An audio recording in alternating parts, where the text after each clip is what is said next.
following episode of the Wrestling Matters podcast is dedicated and in honor of Eddie Guerrero. World, look into my eyes. When you see me on a show, when you see these fans, you know you've got the best in the damn world. This is the Wrestling Matters podcast where we stand up for professional wrestling. Here we fucking go! Well, enough is enough, and it's time for a change. Professional wrestling! This is it! This is us standing up! Yes! Yes! Yes! Yes! Yes! Yes! That's 13-14! Till death! Dina, I am the best in the world. 'Cause that's the bottom line! 'Cause Stone Cold Simpson! Beautiful people of the wrestling world, it is me, that HEAD, back with you for another installment of the Wrestling Matters podcast. That's right, your weekly installment of the best in professional wrestling. That's right, my name is Anthony Walker. Like I say, welcome to the show. Hope you guys are well. On today's show, it's going to be, again, a little different. I have a guest on. I'll get to that in a second. We're going to talk Raw, Smackdown. Yes, we're going to mention TNA again, but we're not going to talk about it like last week, guys. Okay, we did rant on it last week. I've ranted on it as we should the previous weeks as well. But we're going to talk a little bit different about it this week as well, because we're going to talk about how much Dixie Carter is full of shit. We'll talk about that in a second. Also, we're going to talk about Triple H and the top 10 wrestlers that Triple H couldn't get over. That's an interesting top 10, trust me. Also, we're going to have the next part of the Lexa Rose interview, plus a tribute to Eddie Guerrero. All that is to come on this show. Right. I have a guest, like I say. She has her own podcast. She's a wrestling fan, just like me. Her name is, and she's making a debut too. Let's throw that in there as well. Her name is Keda Hubbard. Welcome to the show. Hey, Anthony. Thank you for having me, sir. It is a pleasure. It is an absolute pleasure. And like I said, guys, like I said when I was off air, Michael Larkin DM'd me about this girl, this lady right here, this podcast and everything. And for the first part, I didn't have a clue what the fuck he was talking about. I gotta admit, he just sprung it on me out of the blue. I'm like, okay, this, and this. I'm like, but dude, who the fuck's Keda Hubbard and what the fuck are you talking about? Yeah. Kind of thing. But then he explained it to me and I thought it was okay, it was cool and everything. You know, wrestling fans are more than welcome on this podcast as well. So, yeah, I mean, wow. I wasn't expecting, I think he caught me off guard on that day. Let's just say that. He caught me off guard on that day. I was focused on something else and then he just pops up out of the blue. But which is cool. He's been very cool in that respect, getting me guests and people, fresh people that I've never met before and know about, which we love on this podcast as well. Right, ladies and gents, the following episode of the Wrestling Matters podcast can be heard on www.youtube.com/AJW Wrestling Matters, which is the Wrestling Matters channel. Also, soundcloud.com/wrestling_matters_podcast. Coming soon to iTunes. Coming soon back to iTunes, in fact. And, yeah, the odd occasion on Spreaker.com. Also, you can listen to it on the Swerve Network. That's right. Each and every week, Max Wrestling, Sunday Segway. Yes, Evan McCabe's podcast is still on there, I believe. And Offshoot Radio as well. Check them out each and every week. You know the score by now, guys. You will not be disappointed. You know where it's at. Check them out. Show some love. And trust me, you will not be disappointed. Also, shout out to Mystery Island. www.facebook.com/Back to the Island. Mystery Island is a shop in the Liverpool area, 56 to 58 Oxton Road, Birkenhead in Liverpool, Merseyside. Check them out, guys, if you're in that area. And check them out to see who's going down there. Flash Morgan Webster's going down there, from what I'm hearing as well. And plus, many other wrestlers as well. British wrestling promotions. Wrestlers, maybe Matt Hardy in the future, if they can get that. That would be cool. Also, I believe the franchise Shane Douglas is going to be down there at some point as well. For those of you who remember who Shane Douglas is, many people say Mr. ECW. Back in the day. Check him out, guys. He'd be worth the chat too, trust me. If you can get an autograph, you can get yourself in that area as well. For more information on that, facebook.com/Back to the Island. Shout out to the other partners as well. OSW, Raging Falcon, RFPW Network, and the list goes on and on. Also, a little quick shout out to Mark Dallas. Yes, you heard me. Mark Dallas, ICW owner and founder. You, sir, are a fucking legend. I saw a video this past week on their YouTube channel. If you were watching or you plan on watching Fear and Loathing 9 on, is it November 20th? Survivor Series Day, by the way, as well. You're probably going to be watching it. You're either going to the SEE or whatever it is, the Hydro in Scotland. You're probably going to go there, or you're going to watch it on iPay-per-view. Well, after this past week, if you are an ICW subscriber and you were subscribed to their on-demand service, for your subscription, and I don't know if it's going to be for the one time only, hopefully it won't be, but you can watch Fear and Loathing 9 on ICW On Demand live. Yes, you heard me. As it's going on live and exclusively on demand. So you can either go to the show, you can watch it on iPay-per-view, or you can subscribe to the on-demand service. Me, I would subscribe to the on-demand service, and quick, because you're not gonna want to miss this. Trust me. It's got Kurt Angle versus Joe Coffey.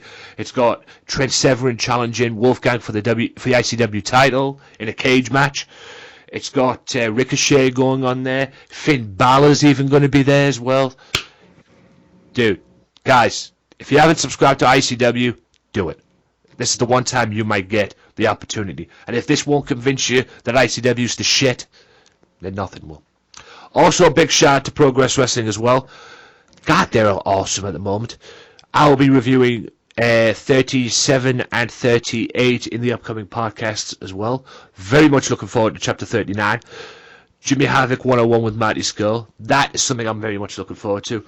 And all of that good stuff as well. Yeah, there goes the promotions, guys. Anyway, as we all know, ladies and gentlemen, we have a debut person on the podcast. That is Keda Hubbard. And tell us a bit about yourself. Tell us a bit of background about yourself, about you and your podcast, and what made you become a wrestling fan, and why you love wrestling so much, and why to you wrestling matters, and not from that TNA slogan. Totally, Anthony. First, I want to do is I want to apologize for my voice. I have a code. Yes, you did. We have a new president, and ever since then, I've been having a code. And the background for wrestling for me, it started very, very young. I was probably 7 or 8, but in the 1998 and 1999, I started watching, but I really got into it in 2000s. And my favorite is, of course, The Undertaker and Shawn Michaels for, from 2000 to like 2009 with Shawn Michaels and stuff like that. But I'm a huge fan of Shawn Michaels and The Undertaker. And another person I like is Shelton Benjamin as well. And my family, they was wrestling fans, but not the way I am. They like, oh, we know, we casual people. But one of my cousins actually got me into wrestling, so I had to shout him for that. So thank you, Brian. But just to go forward to the podcasting world, I actually met my co-host on Twitter actually, and I typed something. I was like, I want to do a podcast, and he was like, yeah, we should do one. I was like, okay, and then we started one. It's basically called the Keda and J Show, and we have 2 shows, Anthony. Okay. And then when we started last year, so we just celebrated our 1 year in September, actually. And we had a show. It was basically recapping Raw for the Keda and J Show. And we started not to like that because Raw was really bad at times. Like, Seth Rollins was champion and, like, with the whole thing with the Authority. Yeah. And so we started calling it the Monday Night Quilt. I mean, we talk about SmackDown occasionally. But we're starting to get to different things, like different sports. And, of course, movies. We Raw sucks so bad to us, Anthony. We start another podcast on that feed. It's called We Talk NXT. So every week we discuss NXT. Like, we really love that show. I don't blame you. And and we like SmackDown now too. Yeah, the SmackDown's good. NXT is, well, it's NXT really. I mean, the thing I love about NXT, quickly before you finish off, the thing I love about NXT is just when you think it's fading away, and it could lead into trouble, because all the great wrestlers that go on there end up going on the roster eventually anyway. Like Finn Balor and whatnot. Just when you think it's fading away, it comes right back. And it gets all these new people coming in as well, like Austin Aries, Bobby Roode, and stuff like that. And when you think it goes away, it comes right back in, and it just makes you want to watch it even more. That's just my thing on that. Yeah, totally. I mean, I love that show. When Regal is one of my favorite parts of NXT. I think he's the only general manager in history. You don't see him that much, and he makes a hell of an impact when he do show up. Yeah, I love him. Yeah, it's an hour program, isn't it? NXT still. Yeah, it's yes. an hour program. That's all. I was gonna say that's all they need, really. Yeah, and then sometimes it's like 50 minutes too. Sometimes I clock it, but yeah, but yeah. Overall, last week's episode was really good actually, because they're building up for Takeover. Yes, it's all about Takeover. Mickey James 1-on-1 with Oscar, and the rematch with Nakamura and Joe as well, plus a few other things in that, and 2 out of 3 falls. Is it DIY? They call themselves now, Gargano and Ciampa against the Revival. Yes. As well, which if the first match was any good, this one would be even more epic. Let me tell you. Holy. Oh, definitely, yeah. And Bobby Roode versus the Glorious Man. Yeah. Well, he is the Glorious Man versus the Perfect 10. I'm sorry. Yeah, which is Ty. Yeah, Ty Dillinger. Ty Dillinger. I knew that was going to mess up. I mean, they were obviously working on something towards that anyway, so we knew that was coming. Perfect 10 against Bobby Roode. And speaking, like I said, I mean, NXT is the way to go, and I think it's November 19th, isn't it? Takeover. Yes. Yeah, it's on a Saturday. Yeah, I was going to say it's on the day before Survivor Series. It's basically a Survivor Series weekend, quite frankly. Yeah. Just like WrestleMania, just like SummerSlam. It's Survivor Series weekend as well, and Takeover will be on before that in Canada, I believe. It's Toronto, Canada, I believe. So yeah, I'll be looking forward to that. I'm always looking forward to NXT. Very much looking forward to NXT's Takeover, just to see what Mickey James can bring.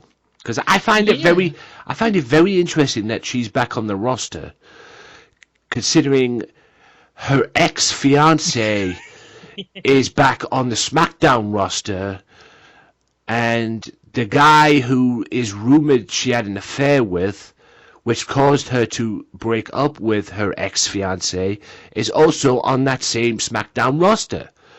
And for those of you that don't know, we're talking Kenny Dykstra and John Cena. Yeah. Yeah, which I find very interesting, quite frankly. Well, I mean, I think that she's past that. She has a kid now, and and she's dating or married to Magnus. Yeah, but the thing is, though, you don't want the past coming back to haunt you. Quite frankly, you want to get away. True. From True. You don't want to get away. You want to get away from the past as much as you can. That's why she's in NXT. Yeah. Yes, that's why she's probably down in NXT. She's like, fuck that. I don't want nothing to do with that. Right. The kind of thing. And to be honest with you, I'm actually surprised the Spirit Squad, or as I like to call them, the Shit Squad, are back on the roster, quite frankly. Even though there's 2 of them. Yeah. I can't stand them. I mean, well, we're going to talk about this in the SmackDown part, but Dave Otunga, he's horrible, but go ahead.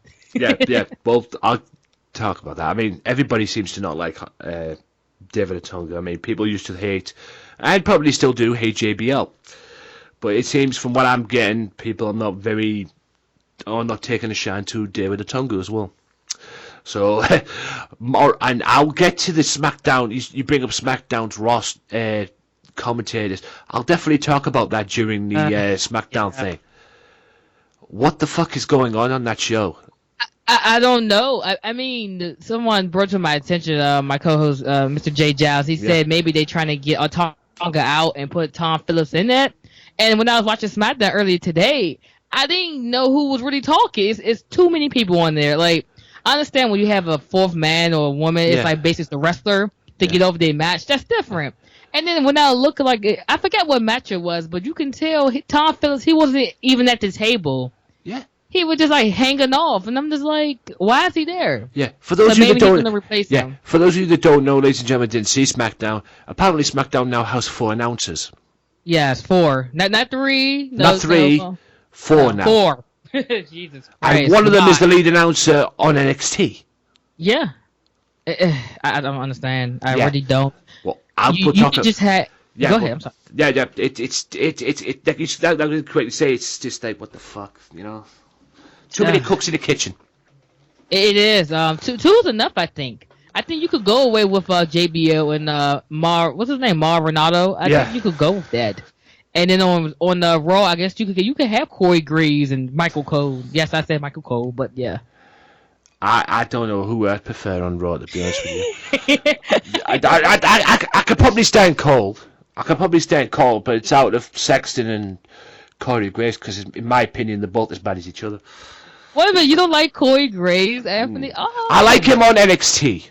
He's great on NXT. I prefer him on NXT. Yeah. Raw, all he does on Raw, he tries to be JBL.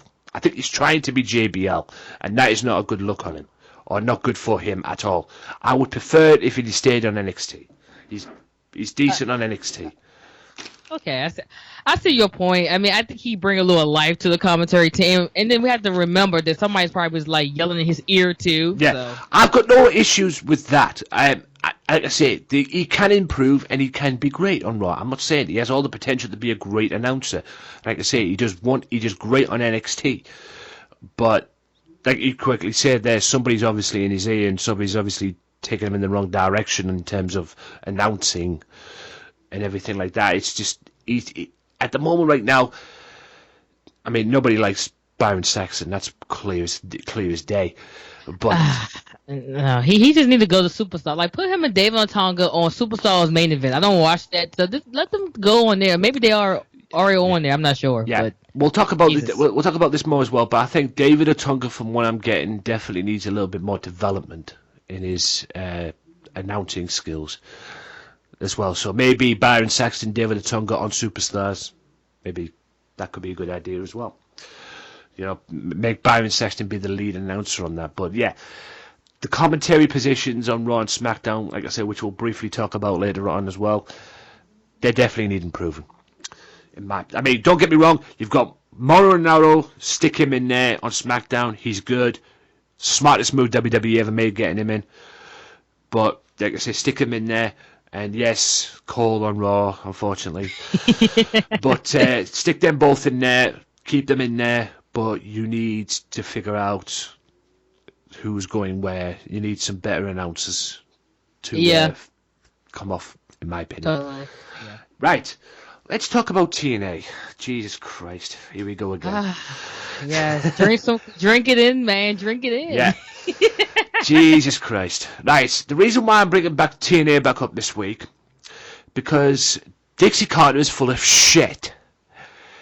We all know the thing that's been going on with the lawsuit with Billy Corgan and all that. Apparently, Billy Corgan has demanded this, and this, and says, and he's invested his money into funding Bound for Glory and the upcoming TNA shows, and this, that, and the other as well. And obviously, he never got his money back. And obviously, apparently, like I said last week, Billy Corgan said if he didn't get his money back, he'd take complete control of TNA, which is turned into emotional blackmail, quite frankly. But the thing that came up this week, I was watching a clip from TV Tracks' YouTube channel, and it was the Solo Monsters podcast. And holy moly, just when you think TNA couldn't get any lower. And Michael Larkin even said it itself, just please put this damn company out of its misery. Please do. Dixie Carter is full of shit, and I'll tell you the reason why. Because not only has their lead writer left, not only has Billy Corgan been deleted, but they have a channel over here. We have a channel in the UK called Challenge TV. And it seems that Challenge TV have woken up and smelled the coffee, quite frankly, of what's going on in TNA, and have dumped them. That's right, they are no longer, or will no longer be on Challenge TV soon. That's not the issue. The issue is the reason why and the excuses Dixie Carter made. Because apparently from what I got on this little audio, and I'll link it in the description below so you can check it out yourselves, from what I got on the audio, apparently Dixie Carter is blaming the reason why they left Challenge TV, or being dumped by Challenge TV, to put it in more honest terms, is because of the spoilers. Because obviously America, I believe America gets TNA on Thursdays. Yes. We in the UK get it on Sundays. Oh, we did get it on Sundays. We probably won't get it at all now, though it's been done from Challenge TV. So, unless they find a new program. Now, apparently she's been blaming the spoilers for the loss. Right. Okay. Right. Newsflash, Dixie. You have the audacity to blame the spoilers for you losing your UK TV deal with Challenge TV. Fucking newsflash. Your shows are taped a month in advance, honey. You want to talk about spoilers? Your shows are taped 1 month in advance. Maybe a couple of weeks less than that. I don't know. So don't be standing there or spewing out your bullshit saying, oh, we lost this TV deal because of spoilers and this, and this. Bullshit. Okay? You fucking lost your TV deal because obviously Challenge TV smartened up and realised, wait a minute, they're not doing that well. Or wait a minute, there's the lawsuit going on here. We don't want to have anything to do with that at the end of the day. Okay? The reason why you lost that is because they obviously don't want anything to do with you or realise you're not bringing anything to the table anymore on their network. Not because of the spoilers, honey. Because your shows are taped 1 month in advance. At the most. Okay? I mean, I remember watching Drew Galloway versus Grado at one point, which took place on a Impact Wrestling taping, which took place, I believe it was in November. The fucking thing was recorded in July. The match itself was recorded in July. Jesus. Exactly. So, that's what I got told anyway. But like I say, you record your shows in advance, and you have the audacity to blame spoilers for your loss. Grow the fuck up. Learn to run a company, and also learn to be honest with your fucking fans. For crying out loud. Okay? I mean, I genuinely hope Billy Corgan gets his share that he's probably been asking for, or the share in his company. I hope he sells it to Vince McMahon. I hope Vince McMahon takes it. Because somebody needs to come in and either buy TNA or Impact Wrestling or whatever the fuck they call themselves. Like I say, the only wrestling company that has 2 names as well. They need to come in, take over, kick you out, and take over and teach you maybe how to run a company. Or somebody needs to come in and basically just put you out your fucking misery. Because quite frankly, this is getting beyond the fucking joke now. What is your take on that? Well, first thing, Dixie Carter, she makes excuses for everything, and I think she should stay off Twitter. And that's one of the reasons I don't follow her. I'm just like, why are you on Twitter? It just okay. Like you guys said last week, what if Vince McMahon is actually on Twitter? I doubt he's on Twitter, but somebody's running his account. It's just like it don't make sense. You are a businesswoman. Stay off of that. Let somebody else run their account. Yeah, and apparently she argues with her fans on Twitter as well, the TNA fans on Twitter as well. Yeah, which, that is not good for anybody. That is not good at all. Yeah, like she just trying to make excuses. Like she's like that housewife who just is in denial of everything. Yeah, I just don't understand it. I mean, at times I do bash TNA like it's horrible, but you know I've been watching recently. Well, I'm on a delay like them when they do their tapings. I think I'm like 2 weeks behind now, but I watch it. But it's like it's not the in-ring product, it's not the Hardys, it's not Ethan Carter, it's not them. It's just behind the scenes and making the company look ugly. Yeah, that's from what a it is. business standpoint. In-ring product, fine. Behind the scenes, it's a clusterfuck. It really is. Bottom line, right? And speaking of clusterfucks, Josh Matthews. He's horrible on commentary, by Yeah, the way. this Him and the Pope, I cannot stand them. And then they had Madison Rain. I forgot what episode I was watching. I was like, why are all these three here? Why? Well, Get them off my TV. Apparently, Madison Rain and Josh Matthews are an item, from what I've heard. Yeah, I think they marry, actually. Yeah, apparently. Yeah, apparently, from what I've heard. I don't know. I'm gonna say, to be honest with you, I could give two flying fucks. To be honest, anything that Josh Matthews is involved in, I could care less about. But Josh Matthews this past week hit a new low. Now, I don't care if this is a storyline. I don't care if this is what it is. But the DCC apparently revealed themselves. They attacked Eddie Edwards after his match this past week and revealed who they were. One man was Bram. The other man was James Storm. Oh, wow. Yes, the lead. Apparently, he's now the leader. The other man was James Storm, and the third guy, and this is for any spoilers, was an unidentified man who Josh Matthews didn't have a fucking clue who he was. And like I said, I don't know if that's a storyline or a story thing. I could give two flying fucks, quite frankly. But I can tell you who the third man was, ladies and gentlemen. The third man goes by the name of Eddie Kingston. Shakara and Ring of Honor star from back in the day. Eddie Kingston was the third man, ladies and gents, just to be clear on that. So you've got the DCC is Eddie Kingston, James Storm, Bram. You know what? See, I'm like 2 weeks behind, like I told you before, and I was like, that looked like James Storm. And said, no, it is. Okay, I thought he left the company or something. I know he came back. He did leave the company. I don't know if he left the company. I think it was because I think that might have been the second time round he supposedly left the company. I think he was suspended because he got on the wrong side of Billy Corgan, and now Billy Corgan's left, but he's still about because, like I say, we all know TNA's taped in advance. Yeah. But whether he's still about or not, I don't know. Maybe they've removed him. I don't know on that one. But at the end of the day, he's back now. He did leave the first time around. He went to NXT, but then decided to come back because TNA were paying him more money as well. So, yeah.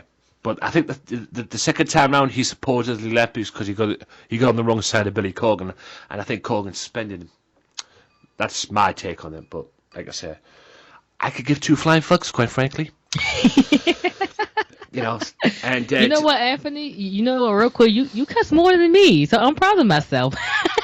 I cuss, yeah, but the problem is when I cuss, it's shooting. That's my thing. I got you. I don't often do this, but it's shooting because the whole thing drives me insane. And like I said, James Storm is going to be looking in the mirror. Surely this guy's a smart dude, and he's going to be looking in the mirror and thinking, damn it, why didn't I stay with TNA? Why did I go back to TNA for? I should have just stayed with NXT. Yeah, he should have. Yeah. He really should have. Bobby Roode down there now, but I don't know. I understand he has a family. I mean, that's one of the reasons why AJ Styles left TNA, right? He wanted more money, and he went to the independent scene in New Japan, and now he's at WWE doing a wonderful job, by the way. So yeah, it worked out well for him. Shame it didn't work out well for James Storm. Yeah. Poor bastard. But yeah, there you go, ladies and gentlemen, the continued saga of TNA. And will this thing ever end? Probably not. No. More than likely there'll be something coming up this week. More bullshit coming up this week. And I'll be talking about TNA next week as well. Yeah. It is what it is at the end of the day. It is what it is. But yeah, I think we'll wrap up part one there. To be honest with you, because like I say, I'm not talking about TNA any longer than that because, quite frankly, it's like talking to a brick wall. But, yeah, me and my guest will be back right after this where we'll talk Raw and Smackdown.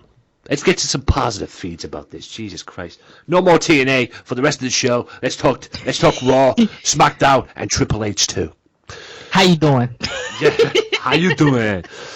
We'll be back after this. If you like the Wrestling Matters podcast, why not check out their Facebook page at facebook.com/WM podcast and like the page and show your support to the podcast that stands up for professional wrestling, the Wrestling Matters podcast. Wrestling Matters, wrestling fans. Well, welcome back to part 2, ladies and gents, of the Wrestling Matters podcast.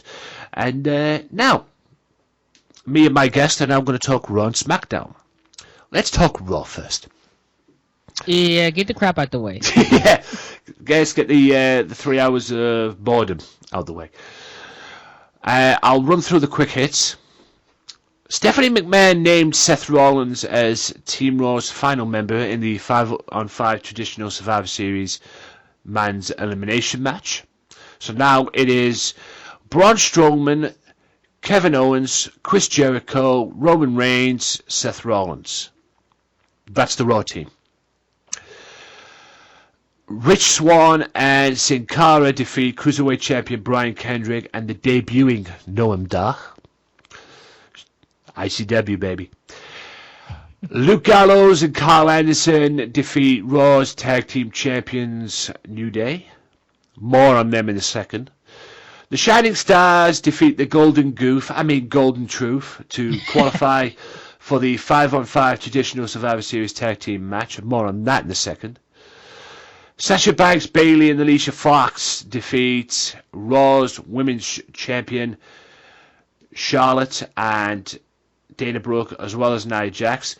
The 5-man women's team for Raw is Sasha Banks, Bayley, Alicia Fox, Nia Jax, and team captain Charlotte. Sami Zayn defeated Rusev to become the #1 contender for the Intercontinental Championship. Yes, it's Dolph Ziggler and Sami Zayn at Survivor Series, thanks to Dolph's Open Challenge. And the Universal title match, which is the 5-man Raw team, or the Universal match, the Universal Champion in a 5-way match to end Raw in the main event, which saw Kevin Owens defeat Seth Rollins, Roman Reigns, Chris Jericho, and Braun Strowman. Although I wouldn't put Braun Strowman in that as well, because I don't think he defeated Braun Strowman, quite frankly. But he won the match anyway, you know what I'm going with it. Yeah. Right. What was your good, worst, bad, memorable moments of Raw? Jesus, you put me on the spot. The good moment I would say is the main event was good. I like how they set that up. Jericho. Wait a minute. Okay, remind me. Didn't Roman Reigns spear somebody, and then Seth Rollins pedigree, and basically Kevin Owens won, and he pinned Jericho, so they started that little feud down the line. Okay, that was a good match. My worst, it got to be Stephanie McMahon. Yeah. It just because it's like, she's the commissioner. We don't need to see her on TV as much. I don't think she always had to like neuter the men. Yeah. And I believe it was the first segment of Raw, because Raw is throughout. I barely can remember it sometimes. And she basically said, if you guys don't win, it's gonna be hell to pay. Yeah. And she really can't make that threat, because if you do, I mean, those like your main eventers right there in a way. I mean, Strowman, slowly but surely. But it's like that's my worst. My middle was the women. Yeah. They was in the ring. It was all the women. I love Charlotte, by the way. She is a fantastic heel. I love how Nia Jax came out and Charlotte was like, whoa, she was playing the heel, like very good. I like that. When Bayley came out, crowd went crazy for her. That was the best. I'm sorry, but that was the best part. That was the best part of the whole thing. It was. The only thing I had an issue was like she should have okay, Triple H, he don't get rattled when the crowd. Remember how Daniel Bryan, I believe it was a couple years ago, championship match, but it was like all the legends, all the former champion. It was like, I think it was like Randy Orton versus John Cena, and he wasn't getting rattled by the crowd and stuff like that. And I think Bayley and the women was getting a little rattled from that, and I don't think the women had a long segment like that. It kind of showed the weakness of Bayley and certain individuals. Charlotte, she tried to hold her own. She did good. And of course, I love the part when Sasha starts singing with them, trying to calm them down. But I think Raw decided. And another worse is the New Day. I cannot stand them no more. Yes, I said it. I cannot stand them no more. they need to get rid of that. But yeah. My only issue with the New Day is they need to drop the tag titles. That's my only issue with the New Day. They've been great champions. They've been very good champions up until this point. But if they don't drop the tag titles now, the tag titles are going to be stale. They're going to be boring, and they're going to be meaningless. Okay? Yes, you've had your run. Yes, WWE apparently has this thing for record breaking at the moment. Because from what I've got, they want the New Day to break Demolition's record as well. But they need to drop the belts right now and get it over with and quick. My opinion, they should be dropping them to Luke Gallows and Carl Anderson, which brings me to my next point. What is your take with Gallows and Anderson at the moment? Because apparently they've come out making it very vocal that they're pushing for a Smackdown move. I don't blame them, because on Raw it was a joke when they first showed up. Anthony, I was like, "Whoa, holy crap!" Because I watched Wrestle Kingdom. I was like, "Holy crap, they're here! Oh my God, they're going to win the tag team champions. They're going to be dominant. Oh, they're going to change stuff around here. They're going to be taken more seriously."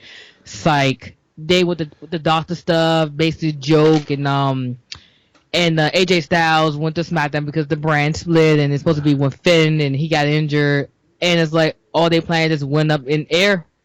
At this point, they need to go to SmackDown, but AJ Styles don't need them. Yeah, that's one thing about AJ Styles. He don't need them. He don't need nobody. Actually, he's doing a wonderful job over there. I mean, for them, they could go there, but it's like, what you gonna do over there with them?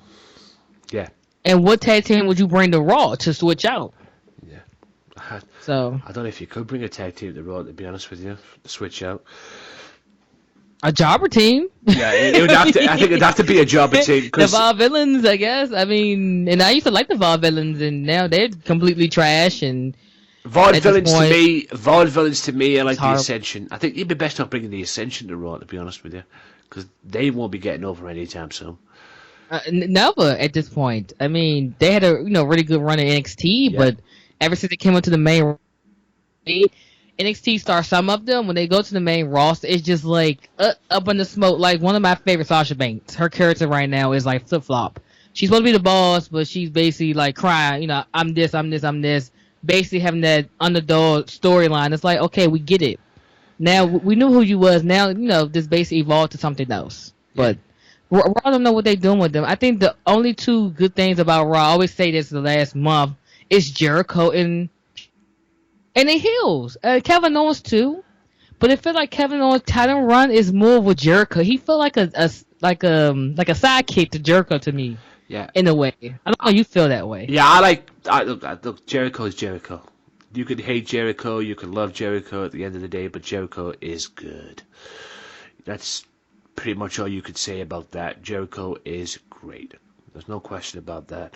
You can love Jericho, you can hate him, but you know he's good, no matter what. And you could probably deal with the issue that is going on with Jericho and anything like that. And there is seeds planted there, courtesy of the ending of the match this past week. There is the seeds that are planted there for a Jericho Kevin Owens match, I believe, or somewhere around about that.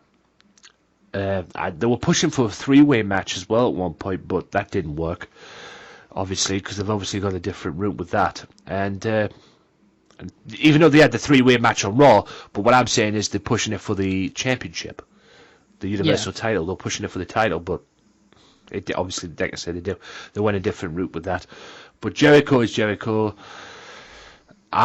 You can love Jericho, you can hate Jericho, you can want to punch Jericho in the face, but whether you like it or not, he's good. He's really good. Totally, because in the beginning of this year, I could not stand Chris Jericho when he came back with this recent run. I'm like, I don't care, but when he got on that ladder and crossed his legs and cut that promo, I was like, I'm hooked. Like I used to be like, oh my God, please take that scarf off, put a shirt on. We don't need to see you now. I'm just hooked. I'm on the list of Jericho, I guess. Yeah. And what's your take before we go to SmackDown? What's your take on the situation involving Sami Zayn? Because like you say, Stephanie apparently hates Sami Zayn, from what I got this past week, and he is now the number one contender for the Intercontinental Championship, and he will face Dolph Ziggler. at Survivor Series. If I was Sami Zayn, considering the way I got disrespected, if I was in Sami Zayn's shoes and considering the way I got disrespected on Raw, if I won the Intercontinental Championship at Survivor Series, I'd stay on SmackDown. Yeah, I would too. I really would. I'd say, yeah. I would have turned around and went, okay, well, you think of this, honey. If I win the Intercontinental Championship at Survivor Series, don't be expecting me on Raw November 21st. That's what I would have said. I mean, this whole... you know what? The whole deal, quickly, the whole deal with Stephanie, like you correctly say, it's really annoying, quite frankly. It is. No, I was gonna bring up. What if remember how CM Punk went out with the belt? What if Sami Zayn do that? Like he cuts a promo, and be like, "Bye," and blow her a kiss. Yeah. He takes the belt to SmackDown. That'd be funny. Yeah, that would be funny. And at the end of the day, SmackDown. Do we see Sami Zayn winning? No, probably not. And I'll do a predictions this coming week. As You know what? I think he might win actually, because we talked about the CWC off the show, but I think he might win, and then they might switch the titles. Well, speaking of titles, it seems the Cruiserweight title could be going to SmackDown as well. What's your take on that? I think it will work better on there. I mean, Raw is but okay, you take that from Raw. What do you do with Raw now? Obviously, you try and trim it down to 2 hours, or you try and convince them to trim it down to 2 hours at the most. That's what I'd do. Yeah, totally. Because it's like, what the fuck, Yeah. 3 hours. That's the downfall with the Cruiserweight division, man. 3 hours. That's the downfall. And then another reason is like they taken all the way, like what made it special at the CWC Classic. Like they can't do what they was doing over. They basically have matches of their lives. Now it's like, oh, you have to water it down. Yeah, I think you should just put it on SmackDown anyway, because let's face it, Daniel Bryan was the freaking co-commentator on the show, the CWC, show with him and Renaro. So I can't understand why they put it on Raw instead of SmackDown. But I don't know what to do to trade with the Cruiserweight division if that's the case.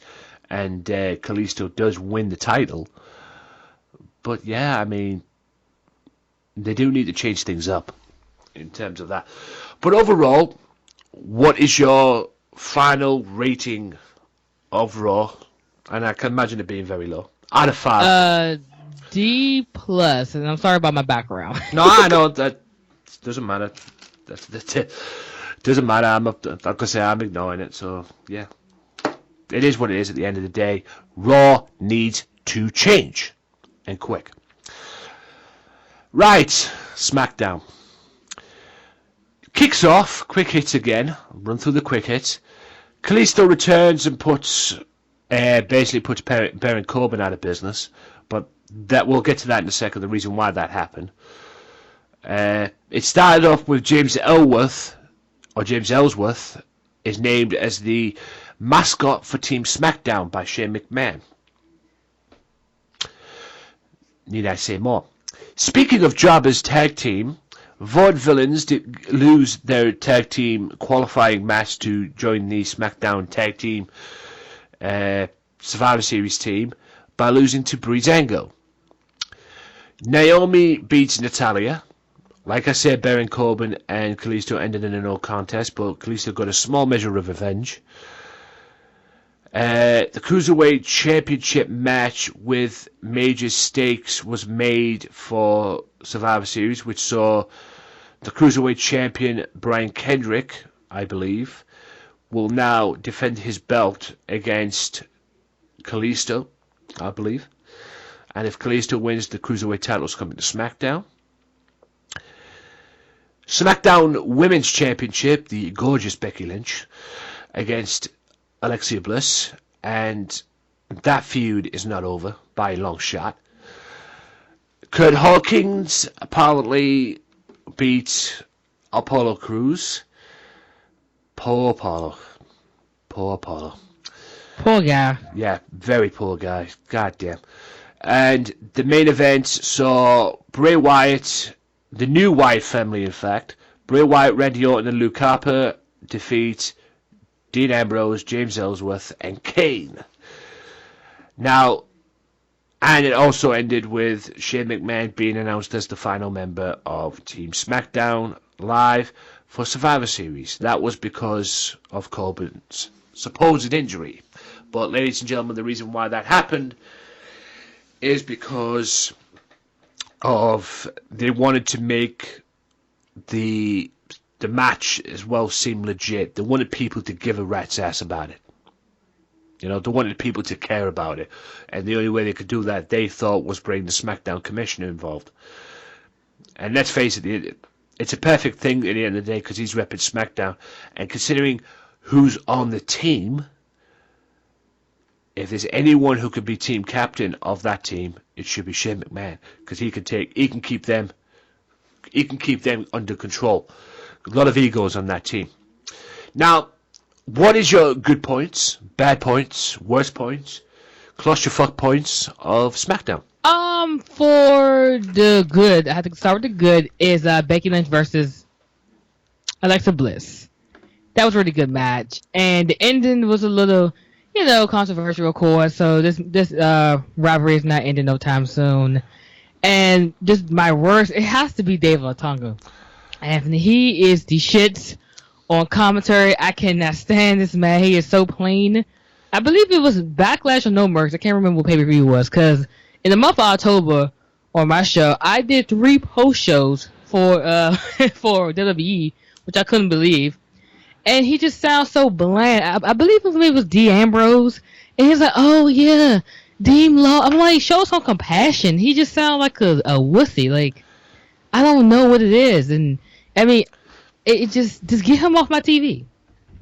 he don't bring nothing to that commentary team on SmackDown. You have Ronaldo, and you had JBL, and then they got a nerve to bring in a 4th man. Wow. Make it better. Yeah. What the fuck is that all about? Is what I'd like to know. Let's talk about. I mean, we talked about that briefly earlier on. 4-man team. The guy's a lead announcer on NXT as well. Tom Phillips. Whose plan was that? I mean, I'm sorry. We all know SmackDown is the A show at the moment. But even Raw, I've got to look at this. Stephanie and Mick Foley and probably think, or even the announcers on Raw thinking, okay, SmackDown needs 4 announcers now? Really? It's like we said earlier on, too many cooks in the kitchen. Now, we don't know what the hell's going on. Hopefully we'll find out this week on SmackDown. We don't know what's going on. Are they planning on removing one of the announced team? You know, are they planning on removing JBL? Are they planning on removing Otunga? Who knows? Otunga, please. For the love of God, Otunga. Yeah, I can deal with JBL.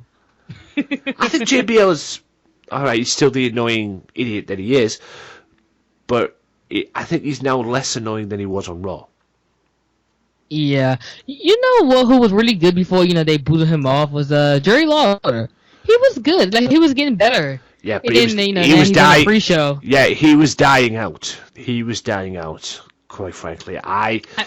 The downfall for Jerry Lawler, in my opinion, was he was trying to be that heel commentator that he once was. And it wasn't working for him. And I'm sorry, back in the day, we're talking the Attitude Era, he was the corporate heel announcer when he was, supporting the corporate team, Vince McMahon, and, being the corporate butt kisser, as JR called him back in the day. He was great then. He was a great heel then. He was annoying, but he was great. And then I think they tried to bring that semblance of heelnism back this era, but it wasn't working for him. Quite frankly, it was just making him annoying, and it just wasn't getting him over. And if there's anybody who can teach JBL how to be a heel commentator, it's probably Jerry Lawler. But yeah,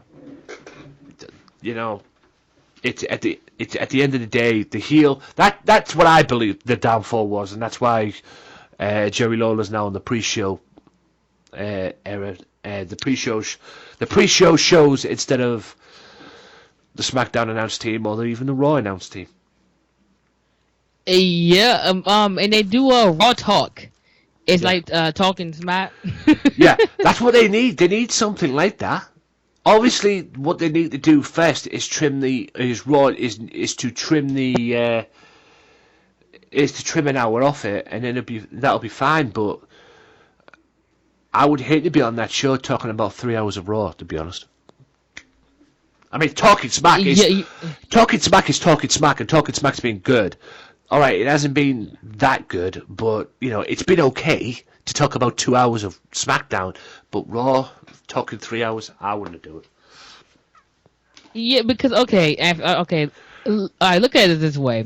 You got the pre-show for Raw, which I don't watch, and then you got a 3 hour Raw people don't care about, and then you're going to have that. That is too much content in one night. That's bullshit. It just they need to just take it and just throw it in the trash. Yeah, I think they do the same with SmackDown as well, except that's 2 hours. That's a 2 hour program, so I think they can manage to get away with that. And plus, SmackDown talking smack's only on for about half an hour at the most. But yeah. I mean, at the end of the day, you're right, it is too much too soon. What's your take on Shane McMahon joining the SmackDown live Survivor Series team? Because like I said, it's the reason he's been brought in is to make the match seem legit, or to make people give a fuck about it, quite frankly. But what's your take on that? Is that a good move to you, or is that a bad move? It's more of a like I understand why they doing it, but at the same time it's like, okay, you just couldn't keep Corbin in it, but like you said before, to make the match more meaningful. So I mean, it's okay, and then he want to get back in the ring. So yeah. Do you think this has anything to do? Do you think they brought him in to have anything to do and maybe spice up some angles with him and Brock Lesnar? Because apparently, from what I've been hearing, they are building the match and getting the match set for WrestleMania between Shane McMahon and Brock Lesnar. Apparently, that's in the works, considering based off of what happened at SummerSlam. You know what? I really couldn't see that. I had a theory. I was like, it's a crazy theory. I was like, what if the Undertaker pop up and calls Goldberg his match, and you get Goldberg versus Undertaker at Mania? And then I was like, I heard about Shane McMahon. I said, okay, Shane McMahon's going to be on the Survivor Series team. What if Brock Lesnar pop up and call Shane McMahon, or maybe Shane McMahon will pop up and calls Brock Lesnar his match against Goldberg? Well, there's talk about Goldberg. There's actually talk about Goldberg and the Undertaker at WrestleMania as well, but they want to see how this match goes with Brock Lesnar and Goldberg at Survivor Series first before they go into that discussion. But the WWE, from a site that I read, WWE wants Goldberg versus Undertaker at WrestleMania. Yeah, because I mean, it will be good, but at the same time, for money wise, of course, marketing. But it's like they both are like 50, I believe, and it's like they probably need a gimmick match. Yeah. Because a 1-on-1, no. Yeah, maybe years ago, maybe 5 or 10 years ago, sure, but okay, yeah, definitely. I think what WWE is trying to do, not to interrupt you there, but I think what WWE is trying to do is not, or to erase what the hell happened at WrestleMania 20 with that match, the Goldberg Brock Lesnar match, that clusterfuck match. But Taker's back this week anyway. He's back this week for the 900th episode. You know what? I had a problem with this on SmackDown. They was like plugging that. It was like Shane was like, it's Undertaker come back and Edge, and it was like, when you say the Undertaker, you gotta be like, oh, the Undertaker come back. Imagine he just versus him at Mania. It's like, oh, the dead man coming back. Like put some type of fear in it, like, hey, the dead man's coming back. This, I don't know, but and I think the commentaries like, yeah, Taker coming back. It's like, no, you say the Undertaker name, he's sort of like Undertaker, but oh shit, he's here. Oh shit, he's coming back. What the hell's gonna happen? Well, apparently from what I've been told, he's going to be involved in the Kane, Randy Orton, Bray Wyatt saga. So my guess is they may be a tag team match. I think there's a possible chance there may be a tag team match involving Kane, involving Bray Wyatt and Randy Orton against Kane and The Undertaker. At TLC, or you No, mean just on on SmackDown. SmackDown? On SmackDown. Okay, yeah, I can see that. Because we don't need to see a one-on-one match with The Undertaker or Kane at this point. I mean, yeah, Mania, that's different, but at the same time, these are legends. You need to protect these people. So a tag team, match, that would be fine. I remember a couple of years ago, wasn't Team Hell No, Daniel Bryan Kane and Undertaker versus The Shield? I believe they had a match. So you could use Taker for that purpose. Yeah, they could do that, but like a one-on-one match, he don't need to do that right now. And they just need to let him retire, The Undertaker. He just needs to just go retire after this Mania. I love him. He's one of my favorites, but they just need to leave him alone, Vince McMahon. Yeah, I think, like I say, Undertaker, Goldberg, WWE wants Undertaker and Goldberg at Mania, even though Sting is pushing for a match with The Undertaker at WrestleMania as well. Whether that'll happen or not, we'll have to wait and see. But yeah, we'll have to wait and see how that pans out. What's your take on Apollo Crews? This poor bastard. Poor guy. He needs to go back to NXT. I think they brought him up way too quickly. The people who benefit from SmackDown from NXT right now is Carmella and Alexa Bliss. Mojo Rawley, he's in that weird, thing with Ryder, but I think those two benefit. But Apollo Crews, he need to go back down there. I think he could. Me and my co-host Jay, we had a whole plan for him. Like he could become champion down there for a while. He could stay down there, and we just had a plan for him. And then they pop him up there. I'm like, whoa. I understand they had to fill that gap on the rosters, but they don't know what to do with his character. They really don't. And all thing he do is smile. I want to see more aggression from him. Yeah, I think they would probably, to be honest, should have kept him on NXT and maybe put the belt on him, the NXT title on him. Yeah, they could have. That's what they should. Yeah. That's what they probably should have done, in my view. But hey, they brought him up, and don't get me wrong, he can get over, but it seems the direction he's going in at the moment on SmackDown definitely needs to change. He's losing to a guy like Kurt Hawkins, for crying out loud. Oh, that rabbit, that jackass. Like, why is he on my television? I was like, really, you hype up this man, and like, I don't even care about him at all. He belongs on Superstars. Yeah, I don't even care about him because they hyped him up for the pay-per-view. Oh, he's going to make his debut at the pay-per-view, and he doesn't even have a match. No, he didn't. He had like the Eva Marie entrance and everything. I was like, I don't care about you. And then I was surprised about SmackDown because they develop the stars. Like, I don't know if you want to get to the women's division. They don't really have stars on there. No disrespect to them, but they're doing really good with the storylines on SmackDown versus Raw, of course. And it's like, you got Apollo Crews, you got this young talent. When I heard he's going to SmackDown, I'm like, oh, good. So they're going to give him opportunities. He's going to have fun. He might have the IC belt for a little while. He could feud with The Miz and Maurice for maybe like 6 months or whatever. No. Yeah. It's just... It's just a clusterfuck at the end of the day. No, it's just a clusterfuck at the end of the day. That's pretty much all I can say. And, yeah, I like Becky. I like the women's division on SmackDown. I love Becky. But, yeah, there's a lot of things that need to improve. Not just on Raw, but mainly on SmackDown as well. So, yeah. What's your final take? What's your final thought on SmackDown? And final rating as well. Out of 5. Okay. Final thoughts first is Nikki Bella should not be the team captain. It degrades the champion, Becky Lynch, in a way. I'm just like, what the hell is that? But okay, whatever. Yeah, not to interrupt you. Not to interrupt you about that. It's funny you bring that up. What's your take on Natalya being the damn coach of that team?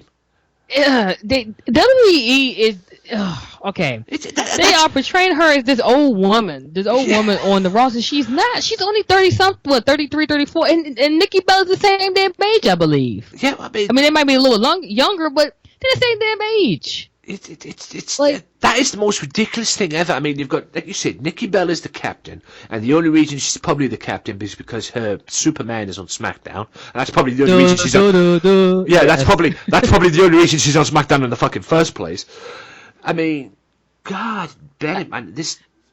You've got one of the best female wrestlers on SmackDown as a coach. Yeah, and you know what? I wouldn't mind if Becky Lynch wasn't okay. If it was no champion in this match with this group of women for SmackDown, I wouldn't mind her being the captain. That's fine. But when you have your champion, and then with Natalya, I was like, yeah, she should be captain. But at the same time, they're like slowly trying to get rid of her. It looks like. I mean, she's like that veteran for SmackDown at this point. Just go take a L. Right. You be okay. Because Naomi, she's winning lately, and I'm like, Yeah. she winning. Well, where's she going? Yeah. She's in It's alright, you're right winning, now. but you've got to go somewhere. Yeah, exactly. It's alright, you're winning, but you got to go somewhere. You definitely got to go somewhere. I like Becky, and you'd think I do too. if Charlotte is the champion, you'd think she should be. If Charlotte's the captain and she's the champion, you think she should be the champion too. And the captain too. But obviously not. I mean, like I said, continue to your final thought on SmackDown and all that, because I just wanted to bring that up because I find that very strange, Natalya being the coach. Yeah, agreed. Well, my rating for SmackDown, I have to give it a B minus, a B. So Yeah, B I like. minus. It was a good show. Yeah. SmackDown is good. There's no question about is. that. SmackDown is very good, but there is some questionable stuff on SmackDown at the moment, especially that Natalya and shit like that. And I'm like, what the fuck, There's questionable stuff. Total Divas. That's what it's for. I mean, what is it? Total Divas, Total Bellas, whatever the fuck it is. Is Total Divas over now or for something? that. God. I don't know. I don't watch it no more. I don't either. I mean, Total Divas and probably Total Bellas goes right over my head. Yeah, it's At least they broke the women's division away from that. Because I used to rant a lot on this show about the Divas division back in the day, and that being associated with, or the women's division in general being associated with that show, because that's what they used to build some of the matches from that show. I know. I used to laugh. I'm like, oh, really? This is sad. Yeah, it's very sad. Yeah, very sad and very frustrating, but thankfully it's now brought away. But there you go, ladies and gents. That is the end of Raw and SmackDown. Hope you guys enjoyed that, and take a quick time out, get our breaths back, and yeah, it is now time. And then we'll be back in part 3 with top 10 Triple H on the 10 wrestlers that Triple H couldn't get over. And trust me, this is a very interesting one. This caught my eye during the week. I've seen a bit of it. I've seen most of it. And we're going to get Keda's opinions when we get back right after this. Stay tuned. Be sure to check out the Wrestling Matters channel at www.youtube.com/AJW Wrestling Matters for my exclusive review series that I'm doing on WCPW, What Culture Pro Wrestling, brought to you by the good folks at whatculture.com. Each and every week I'll be reviewing their shows, whether it's loaded or their big upcoming shows as well, each and every week on their YouTube channel. Be sure to check out the Wrestling Matters channel for review shows each and every week. You can also download them for free on SoundCloud. Wrestling Matters, wrestling fans. Welcome back to part 3, ladies and gents, of the Wrestling Matters podcast. We are back, and it's now time for the 10 wrestlers Triple H couldn't get over, courtesy of What Culture Wrestling. That's right, good old What Culture. And for those of you that don't know who What Culture are, they do top 10s. They have their own promotion, which is WCPW, and they do all sorts of good stuff as well. So if you haven't checked these guys out, you need to do so, and do it quick. All the links will be in the description below on YouTube or SoundCloud or wherever the heck you're listening to this as well. So be sure to check that out as well. Right, the top 10 wrestlers Triple H couldn't get over. And this is a very, very strong list, because Triple H is mainly towards where he's at right now, considering now he's the CEO of the company, or the COO of the company, and he's been known to get wrestlers over when it comes to a WrestleMania, or basically in general, sometimes working with them as well. There's a few clusterfucks that he's had and he's attempted, Roman Reigns being one of them, unfortunately, at the WrestleMania main event. But yeah, 10 wrestlers Triple H couldn't get over. Number 10 is old psycho boy himself, Big Papa Pump, Scott Steiner. Now, Steiner, these two had a match at Royal Rumble in 2003, which was a mess. That was just the Triple H beatdown, and then Triple H got a small measure of revenge at the No Way Out pay-per-view a month later. But yeah, the rivalry between these two just didn't work as well as people wanted it to work. I mean, what was your memory of that? I mean, I'm sure you saw that. I saw it, but I barely remember it, so that's probably a good thing for me. I mean, at that time, Triple H was down at the ropes. I mean, I understand he got injured at one point, but it's like I was just like, I'm sick of him and Pump. But I can't even say his name right now. That whole thing was just horrible to me. Yeah, I mean, Big Papa Pump made his return at Survivor Series a couple of months prior, and it all led in. I mean, that was the whole thing that convinced Steiner to sign with Raw. And to face Triple H, because he wanted to face Triple H for the title, and yeah, that was the one that got the job done. But Triple H controlled him, and it was just a mess, really. The whole feud itself wasn't as good as many people. I mean, it was at one point they were even having a pose down match on Raw, which ended up in a Triple H beatdown of Scott Steiner. However, it didn't work out that way, and all of that led into No Way Out, which eventually ended at No Way Out, thankfully, because I don't think that could have gone any longer. It lasted 2 months, and it just went on from there, basically. Number 9 was, oh joy, the Spirit Squad. Really? Or, as I like to call them, DX's bitches. I mean, what can you say about these guys? I mean, we're talking about the 5-man Spirit Squad, not the 2-man Spirit Squad you see today. We're talking about the 5-man, which featured a very young Dolph Ziggler as well. I mean, what the hell did these guys didn't do to these guys, man? I mean, they beat them up. I mean, they even had a 6-man tag, which ended this with DX and Spirit Squad, with 6-man tag involving DX and Ric Flair against the Spirit Squad. And came out, wrestled, and basically DX sent them back to OVW, I believe it was, the developmental in crates, and just let them go, and that was the end of Spirit Squad for that brief period of time. But I believe what culture were trying to build them up into anything. I mean, you couldn't have these guys go over DX. You couldn't have these guys go over on DX, man.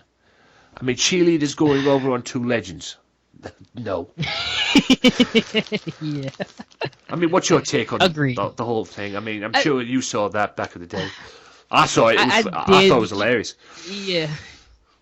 You know, when it first happened, the Spirit Squad, I was like, okay, it's different. You know, they just basically annoying these cheerleaders. It was funny to me. And then it started getting old. And I'm just like, okay, they need to go bye-bye, or like get them out of this gimmick. Yeah. And do you remember WrestleMania 22, I think? And they came down there trying to help Vince McMahon, and I mean, that's one of my favorite moments of them, where basically Shawn Michaels beat the hell out of them. Yeah. But other than that, I think they should not have been in that role. But I mean, we know what Dolph Ziggler doing now. But I think they could have kept Kenny Dykstra. But I understand what happened with John Cena and Mickey James. But at the time, I saw talent in him though. Him and Dolph Ziggler, and I was like, them two should have stayed. The other ones I really didn't care about. Yeah. I mean, Kenny was good, and Dolph was even better. And I mean, I tried to forget about the Spirit Squad as best I can, and the fact that they're now, the 2 members are back on Smackdown, that doesn't help. I'm not gonna lie, it doesn't help me. Yeah. So are they now like a part of like the Miz crew now, or? I think Miz. I think it is, but I think Miz won't be lasting long on SmackDown. if Daniel Bryan has his way, because he's been very vocal about a trade. But we'll see what happens after Survivor Series. Number 8 in this countdown was Carlito. Now, these two had a match. I don't remember most of this, but when Triple H eventually came back, he came back on the Cabana show, and it started there with, Vince McMahon was the guest on the Cabana show, and it led to a match between these two. I believe it was Unforgiven, and this was bad for Triple H in my eyes. I mean, nothing against Carlito, but no, it just didn't work. I mean, I knew this was bad. I mean, the match was good for what it was, but it just didn't work for me. I mean, what's your take on it? I can't remember what Unforgiven it was, but yeah, the storyline wasn't good. The match was good, and I'm just like, at that time, I was like, why is Triple H in this role? But I believe that's the time when John Cena feuded with somebody else, so that it was like Triple H on the back burner a little bit. So they wanted him to like try to get somebody over, and then he fell again. Yeah. And at that time of wrestling was kind of bad. I mean, we watched it and it was like they didn't know what they was doing. So yeah, Triple H, kudos to him getting these people over. But now he's he has NXT, so I can't be so hateful towards him. Yeah. Number 7 was Andrew Martin, better known as Test. Now, this basically wasn't. I don't remember any of this part being Triple H trying to get this guy over, because this man was scheduled to marry Stephanie McMahon on the Raw program at one point until Triple H drugged Stephanie up and married her in Vegas. So what part of that is Triple H trying to get over Test? That is no way at all them two trying to get Test over in any way, shape or form.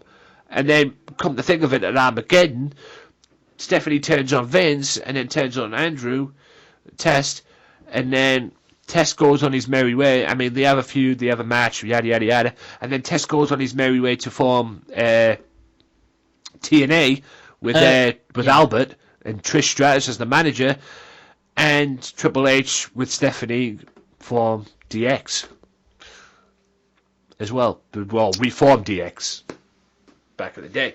Except this time Stephanie's a part of DX, which was not very good. Yeah. Playing the part of playing the part of China is Stephanie McMahon. Yeah, this didn't. Rest in peace, China. Yes, but this didn't work. That was number 7.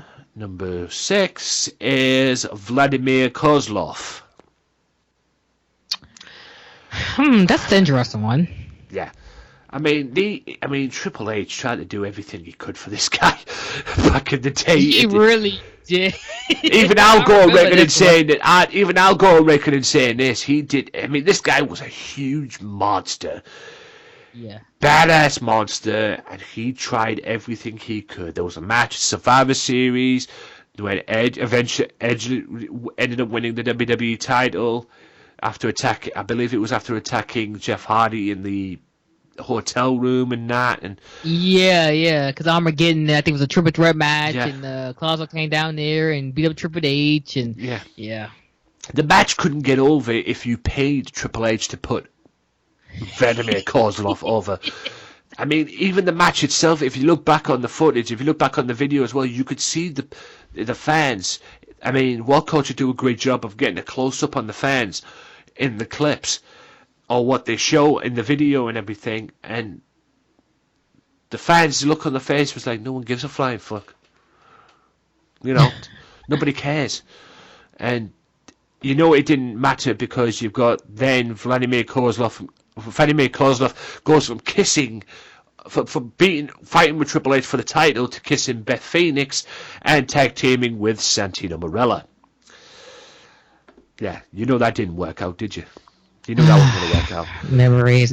Anthony, why are you bringing up these horrible memories? It's part of the whole thing. I don't want to. And you want to speaking of horrible memories, number 5 is Cade. And you want to talk about horrible memories? I got one name, Katie Vick. Stop. Just leave it like that. Just leave it. Just leave it. And mind you, I was a child when I watched it. I'm like, what the hell is he doing? I'm like, what is he doing? That is like disturbing. That's still disturbing to this day. Yeah. Wow. Jesus. No, I'm moving on. Yes. I want to pick it up. But even I'm scared of it. It's just no. Just no. Next one is Kevin Nash, for God's sakes. Next one is Kevin Nash. Now, I obviously thought, Triple H trying to get Kevin Nash over. I obviously thought he was already over. Kevin, this guy's a former WWE champion. Yeah. He was a former WWE champion, his Diesel and everything like that. I thought this guy was already over, so I thought this was a waste of time. I think this was just an excuse for two friends to go, to work a program. At the end of the day, they had a Hell in a Cell match, a Bad Blood, at one point, and then they eventually came back with the Legends deal, and then they had the match, I believe it was a TLC, as well, and I don't understand why. I don't understand why this is a part of 10 wrestlers that Triple H couldn't get over, because I thought Kevin Nash was already over. Yeah, I thought he was too, and WWF at the time and WCW, and even when he came back, people knew who he was. But Exactly. I don't know why it's not this either. Yeah, don't get me wrong. He had a great match with him at Hell in a Cell. I don't know about the TLC match or the Sledgehammer match that they had. I don't know about that one. That's a whole different matter and everything. But the Hell in a Cell match out of the two was good, in my opinion. Right, next one. Randy Orton. What? Yeah. He's on there? Why? Well, this goes back to 2004. The Forgotten World Heavyweight Championship match now at SummerSlam. Because the whole Evolution thing leading in, Randy Orton wins the World Championship at SummerSlam against Chris Benoit. What, did I say something? Yes, Chris Benoit. Who's that? Yeah, Chris Benoit, and then he's the world champion. And then the following night on Raw, Orton gives his rematch to Benoit, and Orton wins. Much to Triple H's dismay, because Triple H comes out with Batista and Ric Flair, and they beat up Orton. Leading into Armageddon, which basically, not Armageddon, Unforgiven rather, which basically saw Triple H and Randy Orton, well, Triple H and Evolution steal the World Heavyweight title from Orton. What's your take on that? Do you remember that back in the day? Yeah, I remember all of that, but I don't think he belongs in that list. I think Triple H helped Randy Orton in a way to get over. Not completely, but yeah, I think Taker helped Orton, to be honest with you, and John Cena, I guess, to a certain extent, but Triple H, I think Triple H helped him get over in a way. That match itself. His character. Character-wise. Face-wise, yeah. Yeah, character-wise. You're talking character-wise, but that match was pretty piss-poor at Unforgiven, in my opinion. It was okay for what it was, but it could have been better. Oh boy, if only you just seen what I've just saw now. The next one after Randy Orton. The Great Khali. I have no words. Triple H couldn't get this guy over. Could anyone get this guy over? The last time he was, in a way, over, to be honest with you, if you could say that, the last time he was over in this way, Great Khali, was winning a Battle Royal to become the World Heavyweight Champion. And even he couldn't do that right. I remember going to a Smackdown show in Newcastle. My brother got me birthday tickets, and the main event was Batista defending the World Championship against Rey Mysterio and the Great Khali. And it was 10 minutes of pure bullshit because it'd been best off being a one-on-one match between the Great Khali and Batista, because all Rey Mysterio did for 10 minutes was get bounced around by the Great Khali. I'll always remember that. Triple H getting this guy over. Like I say, did anyone get this guy over? You know what? I will say the Undertaker to a little bit. When the Great Khali first debuted. Yeah, when he first debuted. Undertaker is a dead man. Yeah. Undertaker, he had a match against somebody, and like his faces were like, okay, this is the dead man. It's like, okay, this is his yard. And the look, he was like, what the hell is it? Like, he got him over for that. Other than that, I agree. You remember that horrible match between Batista and the Great Khali? Was it like a Pujami match or something? Like that? Yeah. That was probably the worst. That was probably the worst out of the Pujami prison matches, actually. And plus, at one point, the Great Khali wasn't even in a Pujami prison match. He was supposed to have one against the Undertaker, but for some strange reason, they threw the Big Show in it. Oh yeah, they did. I forgot about that one. That would be logic. Yeah, wow, that's wonderful. And Anthony? Yeah, Big Show, ECW champion at the time as well. Wow. Anyway, we all know who number one is. I kind of gave the game away earlier on. Roman Reigns. Now, this has to be the most frustrating one ever for Triple H. He's been known to get people over. That's why he won the title at Royal Rumble the way they did, so they can lure him into the match with him and Roman Reigns, so he can put Roman Reigns over.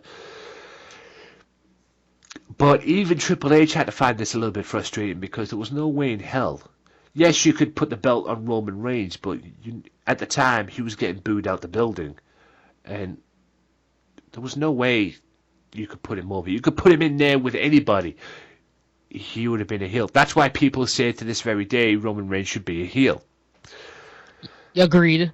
I mean, when I watched that match, I don't know about you, when I watched that WrestleMania, I watched everything, even the Rock versus the brief cameo the Rock made when with the Wyatt family and everything, and yada yada yada.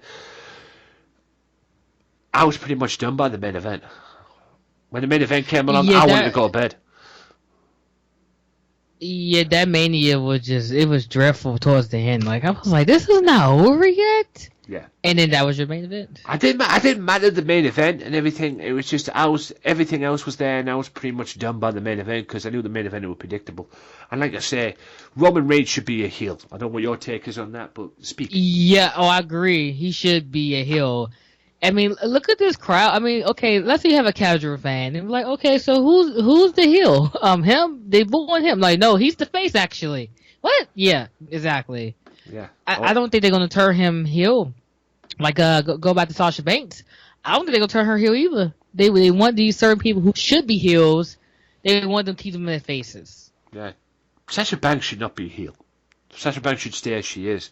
But really? Reigns, yeah, I disagree, Anthony. I think she is a heel. She get over it since she's more comfortable with the whole face storyline. Yeah. I mean, it was good at first, but it's like now it's just like she need to evolve to something else. Like, you was the underdog, now you use something else. Yeah, what they need to do overall, we could sit here and debate about this anyway, but what they need to do overall is bring the 4 horsewomen to light. And form the 4 horsewomen in the women's division, and have Becky, Charlotte, Bayley, and Sasha. Whether they're heels, I would probably put them heels myself in that respect, and just have them dominate the women's division like the Evolution did back in the day. That I'd like to see. That I'd love to see. They controlled NXT behind the scenes.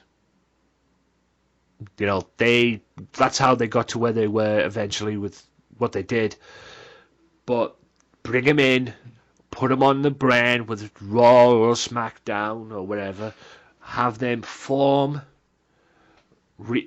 as a group, and have them dominate the women's division. like Evolution did Yeah. back in the day. Whether they're heels you can do that. whether they're heels or baby faces, I'd probably put them as heels. But that's just me. I mean, either way, whether you put Sasha heel or babyface, to put a bottom line on it, I think she'd be over with the crowd anyway. Yeah. I mean, yeah, but it's just like with her storyline, what they're doing with her is just ridiculous to me. They need to just go in one direction, and I really think it's wrong. If on SmackDown, I think it'd be a completely different dog. But yeah, the whole thing with her, I mean, I think they should just put her on SmackDown, to be honest with you, because I think she's getting royally fucked over, to be honest with you. If it's not on Raw, it's probably by WWE in general. I mean, she wins the women's title, loses it at SummerSlam. She wins it back, then loses it again at Hell in a Cell. What the fuck are they doing? yeah, I think that feud should have been over Hell in a Cell, but I think they want to keep Charlotte's record. That what was she like 13-0 or something? That pay-per-views or something. Yeah. They want to keep that, but it's different ways to keep that. Yeah. They should never put the damn belt on her in the first place for all that in Boston. Yeah. I'm sorry, that Raw. Yeah. But I mean, at the end of the day, Vince McMahon is love for record is like Vince McMahon is love for big guys. In my opinion. yeah. It's just a clusterfuck. But anyway, that is the end of the top 10. Hope you guys enjoyed that. Poor Triple H. Yeah. The game. Yeah.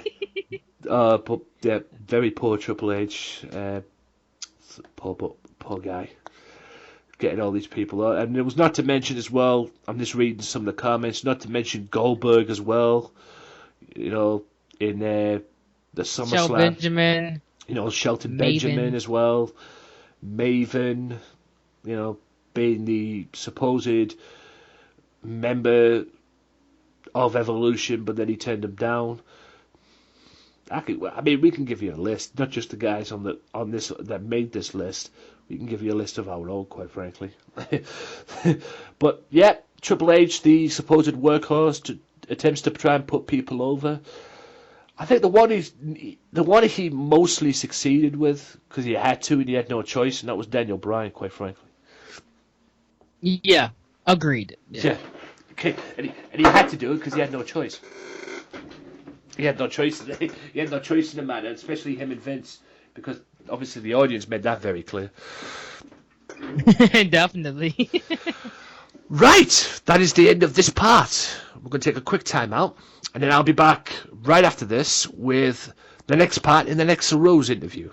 So stay tuned for that. Also stay tuned for a tribute to Eddie Guerrero. So all of that is still to come. Stay tuned. Be sure to listen to the Sunday Segway Wrestling Podcast. What? Every Sunday with Kinny Killer and the Galdem Sugar Shugs. Yes! Yes! With all the news, views, and laughter that you want. They like jet airplanes. Woo! They like long limousines.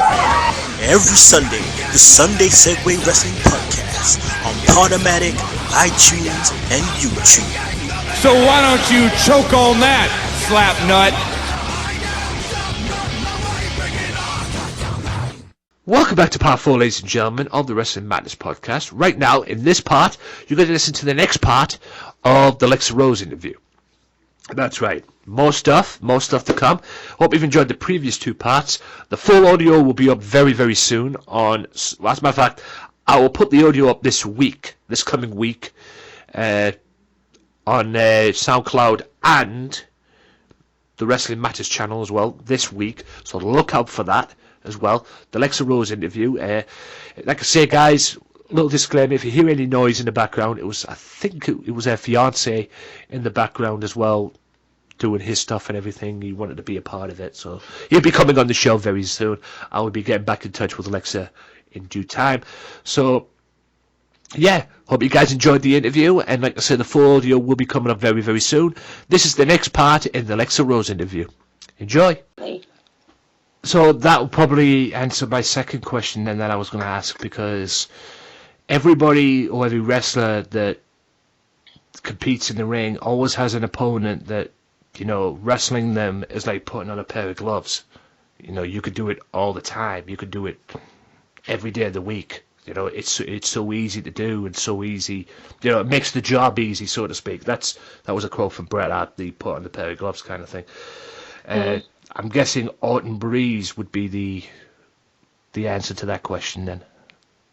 Yeah, definitely. I love working with her. Me and her have definitely, you know, a bond. I remember when I first wrestled her, I didn't know what to expect, but I definitely wasn't disappointed. I was definitely happy with wrestling with her, and I would love to wrestle her again. Nikki Adams is also the second one I would love to wrestle again. I mean, she's always amazing. She's always been kind, and you know, they're the two females that you're least likely to expect any cattiness from, personally. I could never say anything bad about them, and I'm pretty damn sure they have nothing bad to say about me because I've never done anything, you know, to upset them. Right. So, you know, they're definitely two opponents that I would love to see in the ring again. And, you know, I definitely feel comfortable being in the ring with them. And I definitely have nothing negative, and I could never have anything negative to say about either of them. What's it like wrestling your fiance? Because, like I said, you mentioned during this that you had matches with your fiance as well. No, not just being his manager and everything. You also wrestled him. What's it like wrestling him? To be honest with you, I feel like it's relationship therapy, I guess, so to speak, because I mean, no relationship's perfect. Everybody goes through their own, you know, fights and squabbles and stuff. But when we get in the ring and we work a match, or when we train, like when we work a match, we know exactly what we're gonna do, so we know how to plan something like really well. When it comes to training, it's definitely therapy for us because if I'm mad at him for something stupid, I could just take it out on him in the ring.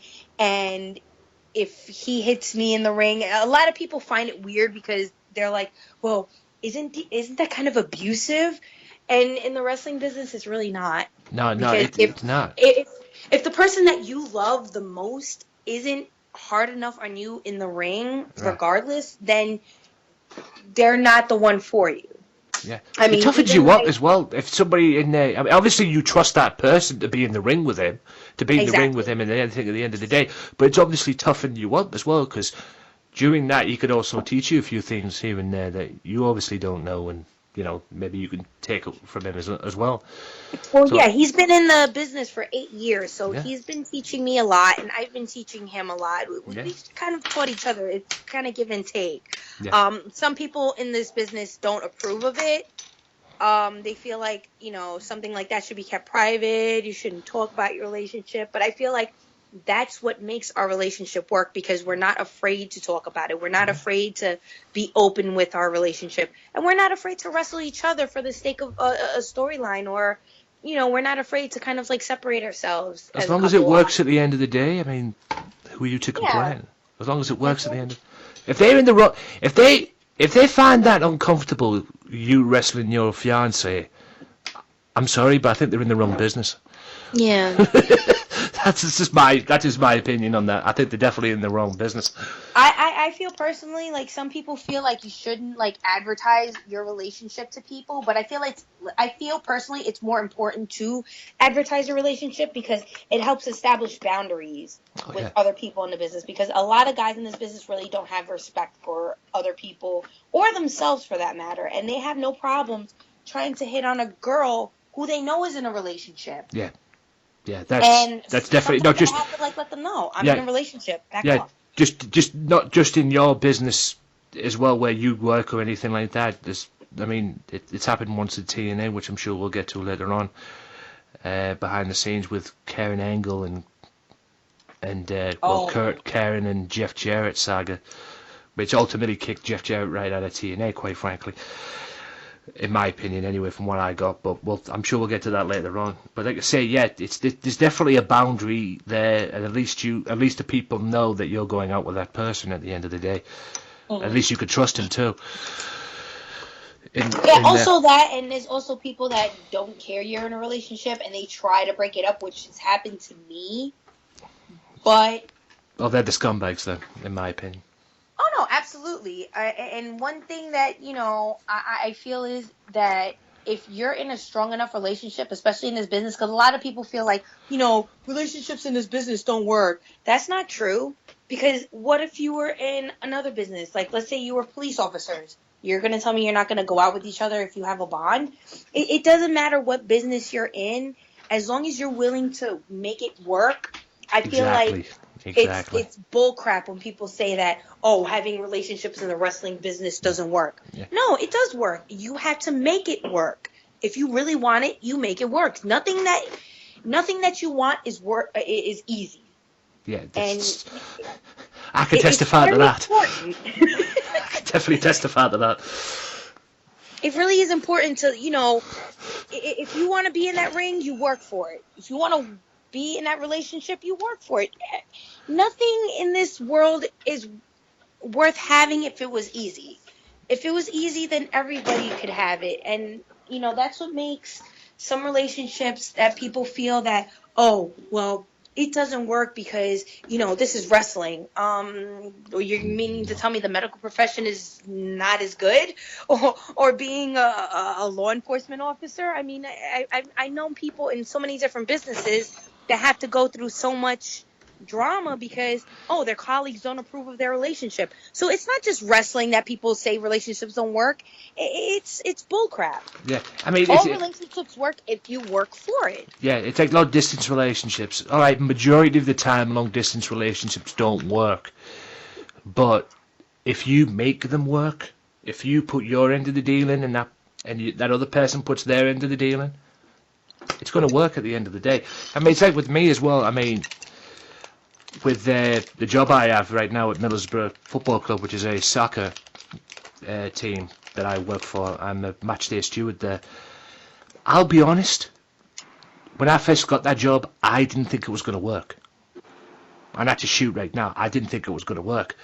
I'm walking in there, no confidence, no nothing. All right, I did a month's door supervision work with a security firm which will remain nameless because they're a bunch of scumbags. So I moved into there and I'm thinking to myself, is this going to work out for me? Because I always think long term before I do things, especially when I take employment or work or whatever. I always think long term, what could that do for me long term? And I'm walking in there right now, but I made it work. They gave me the opportunity to employ me.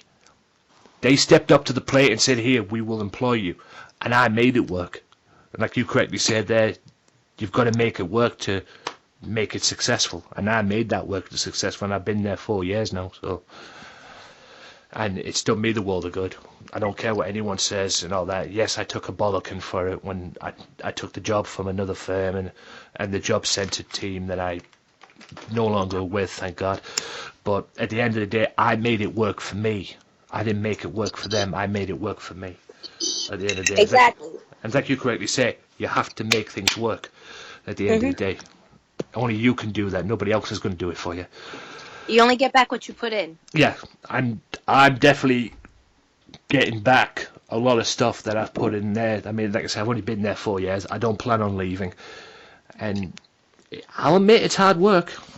I'm not going to lie, it's hard work, but I enjoy that. Same with this podcast as well. I started this in 2014, and I've been now going 2 years, and I've been going every Monday, upload non-stop on my YouTube channel each and every Monday, non-stop for that period of time, and I don't intend on stopping. Alright, there's going to be some time that there's going to be a week when I'm not going to be able to upload an episode or anything like that, and I realise that. I'm not stupid, but I cross that bridge when I come to it at the end of the day. But since April 7th, 2014, I've been going non-stop, and I got no plans in stopping at the moment. So, and plus, it's done me the world of good anyway, because I get to talk about the one thing I love, wrestling, as well. So, and I know a lot of stuff as well. Have you, in your wrestling career, like you say, you've been wrestling 5 years, right? in your wrestling career, have you ever come across or done or been involved in a storyline that has been the strangest thing you have ever done? Thankfully not. No, I have not come across any like weird storyline that I've ever had to, or any storyline that's been like weird or anything like that. The only thing I could say was weird is the fact that I would have to wrestle a guy, but to me that's not weird. So I really never, thankfully, have been put in a storyline where I had to look stupid or foolish or do something that I didn't feel comfortable doing. So.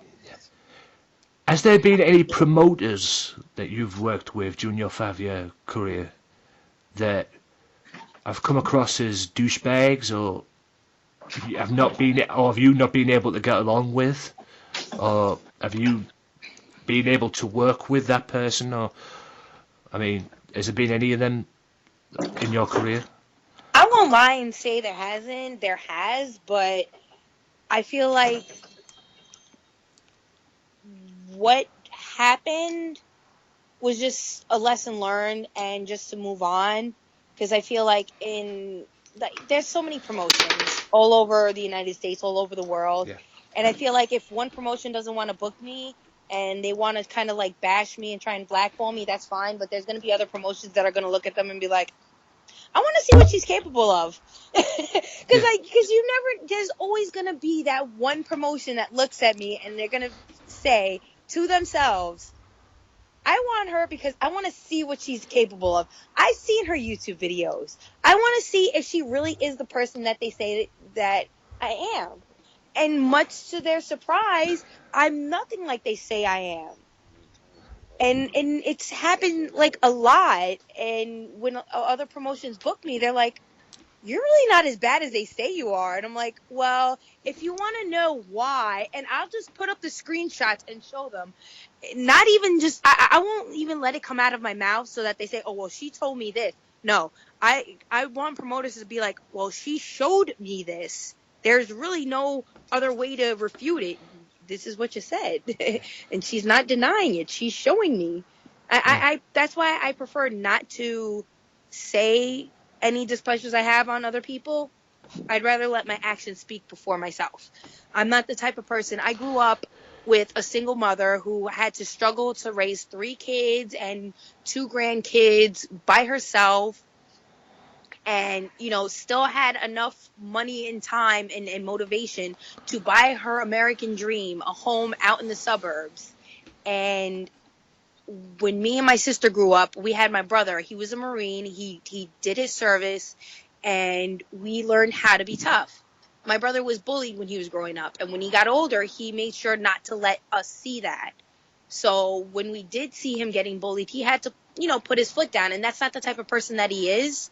But he had to let people know, look, I'm a good person, I'm a kind person, but if you step to me the wrong way, I'm going to have to address you.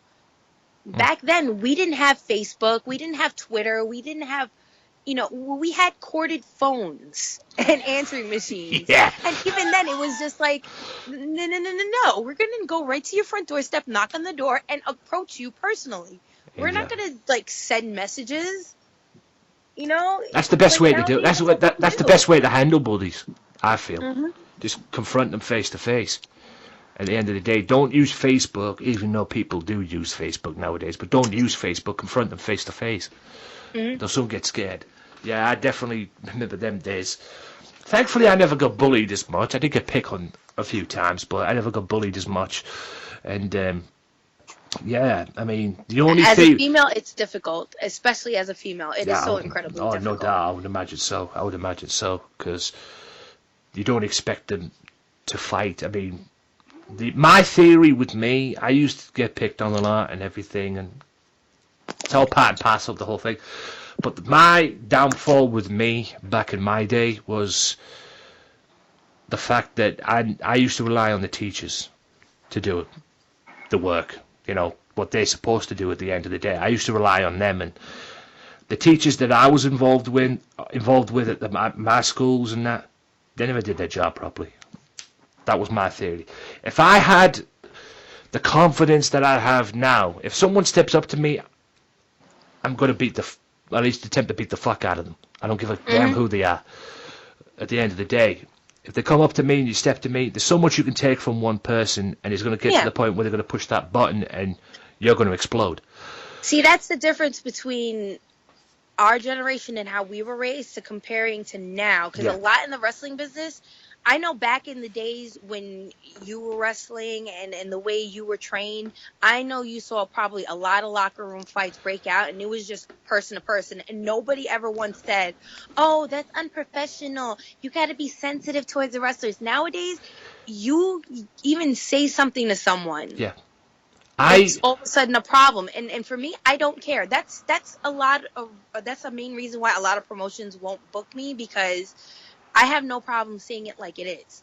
Well, my mother taught me that if you have something to say it. Yeah. Because if you don't say it, they're going to keep crossing that boundary, and you're never going to be able to tell them to stop. Absolutely. And they're going to keep hurting you.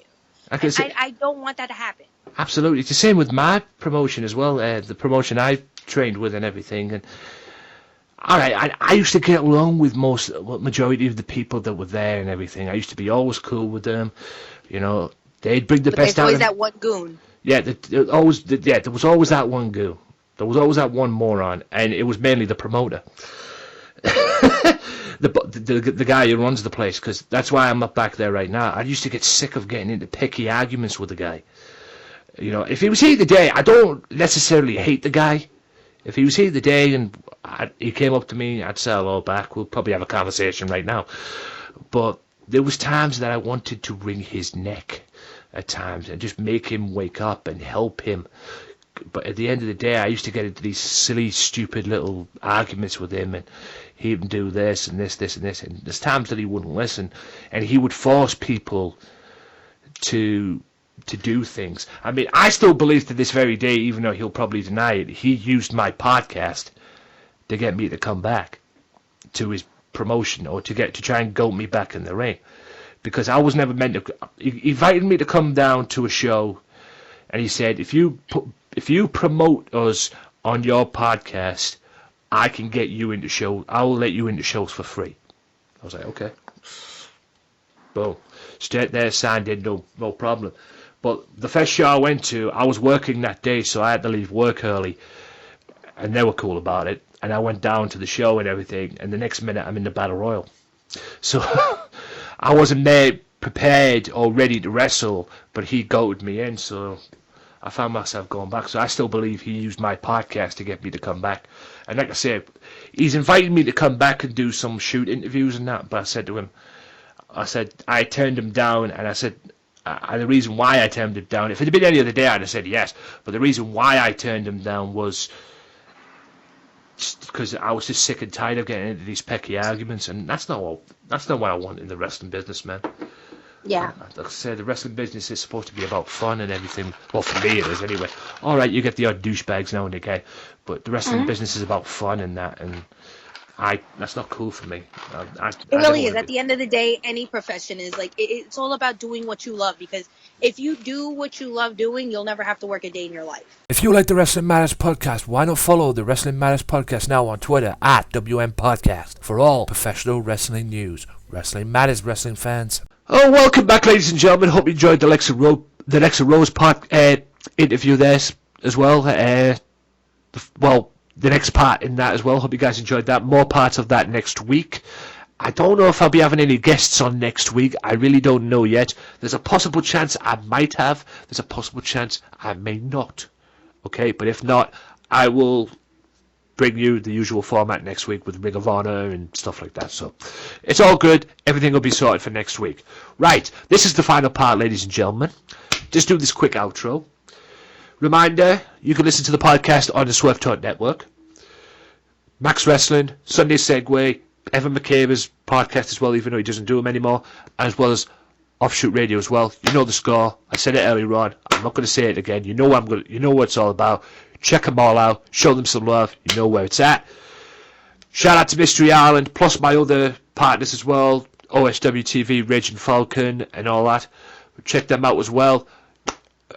You know where it's at on that one. You know, check them out. But mainly Mystery Island, facebook.com/Back to the Iron for more information on upcoming wrestlers going to that shop. 56 to 58 Oxton Road in Birkenhead. Check them out, guys, if you're in that area. I will be there the minute I get the chance, if I ever get myself down there, which I intend to do. So get yourself over there, check them out, and enjoy what's there. Also, you can listen to this podcast on youtube.com/AJW Wrestling Matters, soundcloud.com/wrestling_matters_podcast. Download them for free on there as well. Also, check out the previous episodes as well. All the episodes are up there. And, shout out to Rick Dara of Talk Brunch. And also, shout out to the Ruthless Aggression Era podcast, Dave Burnham in particular. So, that about wraps that up for me. Also, check out my games channel as well. Might throw that in there as well. I'll be doing live streams very soon on that channel, upcoming. I just haven't had the time to do any of them. So, it's youtube.com/Games Matter channel. Check out the videos and other content on there. There will be some live streaming coming up there very, very soon. So, right. I'm going to shut up now. I'm going to let my guest do her promotions as well. And then we're going to talk about something very special right after this. So I'm going to step aside and let Keda let you know where you can find her on social media, podcast wise, or Twitter in general. So take it away. Cool. I got you. You guys can follow the Keda and J Show on the Twitter at the Keda and J Show. It's KEDA Show. And basically we discuss movies, of course, pro wrestling, and other sports as well. And my personal Twitter page is at YeahYouKnow1991. Let me spell it out for you, Anthony. Is YeahKNOWIT1991. And you can follow my co-host Vijay Giles on Twitter as well. And he has a movie talk podcast. It's called Jay's Movie Talk. So check him out over there. And we have a show called the NXT. We Talk NXT.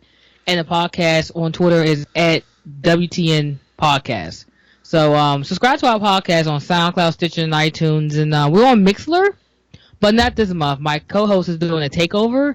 So next month of December, we will be back on Mixlr. So subscribe to Mixlr, and every time we have a show live, you will get an alert for it. Again, thank you, Anthony, for having me on there. Appreciate it. Not a problem. And look forward to working with you down the line as well on your show and whatnot. So, shout out to Michael Larkin, too. Yes, definitely. Thank you, Mr. Larkin. Me and Anthony having a blast. So thank you, sir. Yeah. And, right. The reason why we've done all that, ladies and gents, is we're going to end this podcast very special. And we're going to talk about the one wrestler we all give a fuck about, quite frankly, and we all love and we all miss.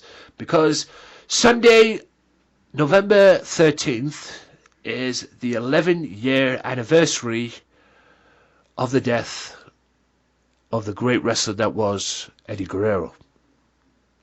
Now, all week on the Wrestling Matters Facebook page, the Wrestling Matters Podcast Facebook page, which is facebook.com/WM Podcast, there will be video clips of the great memories and greatest moments and funny moments of the one and only Eddie Guerrero. So be sure to check that out, like that page if you want to be a part of that. It all starts Sunday, 9 a.m. and it goes on for the rest of the week. So, like I say, get yourself over there on that page. 9 a.m. it starts on Sunday, UK time. So it goes all the way. It's on Facebook. You'll be able to see it when I'm sure the pop-ups will pop up on Facebook if you're following me or if you're following the actual Facebook page. So be sure to check that out as well. Great memories of Eddie as well. My greatest memory of Eddie was him winning the championship, quite frankly, against Brock Lesnar. I could go back to WCW where he formed the LWO, the Latino World Order, as well. Plus the great matches he had in ECW. Yes, he was in ECW.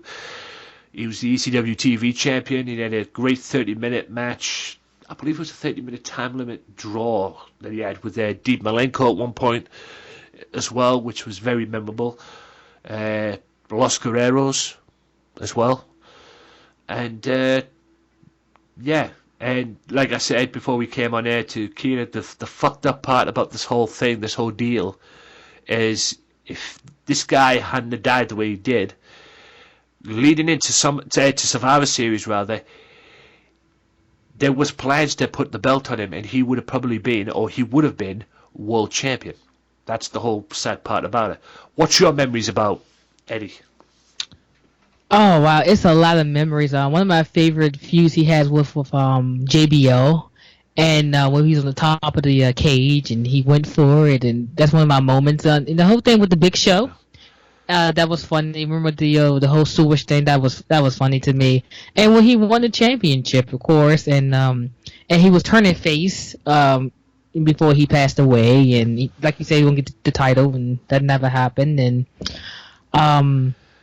I was trying to think another moment for him. The things with China, that was good, and the promo between him and The Rock, and that was funny. I believe that led to a match later in the show. I mean, it's a lot of good moments. Eddie Guerrero. Yeah. Another thing as well, when you go back to JBL, the bloodbath that they had at Judgment Day. Oh yes. Leading into their, when the angle was. JBL came out on a house show and put his hand on Eddie's mom, and then she had a heart attack. Oh, yeah. And, that all led to what happened at Judgment Day of that year when Eddie defended the title against JBL, and they had that bloodbath. And I think they had the same caliber match the next year with John Cena and JBL, but it was nowhere near what happened with Eddie. Totally agree. Just a bloodbath. It was. I call that the bloodbath match that them two had, man. And it all led to a bull rope match, and you know what happened after that. But good grief, that match! I'll never forget that match.